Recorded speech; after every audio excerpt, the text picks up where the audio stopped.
Destructive fire in the PD destroys a church with nearly 70 years of history.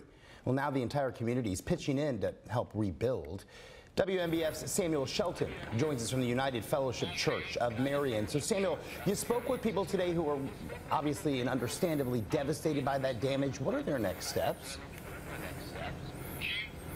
Well, Eric, both churchgoers and the pastor tell me they're trusting God as they navigate this cleanup and rebuild process that you see here behind me, knowing it's going to take some time. This is all of what's left of United Fellowship Church. It stood in this very spot in Marion County for almost 7 decades. There is no pulpit. There is no choir stand.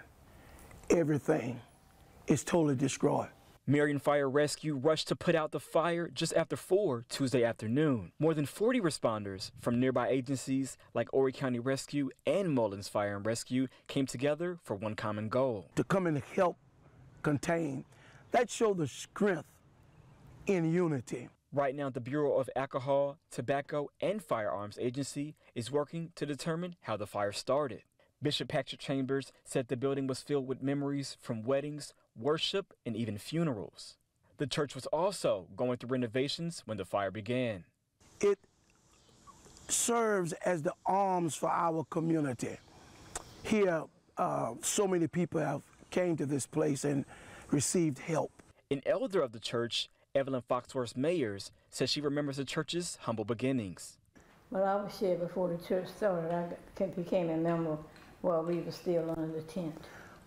I just thank God. It was so sad. It's just so sad to see it all go up in smoke.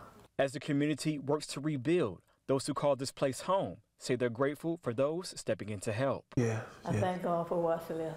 Yes, yes. Thank God.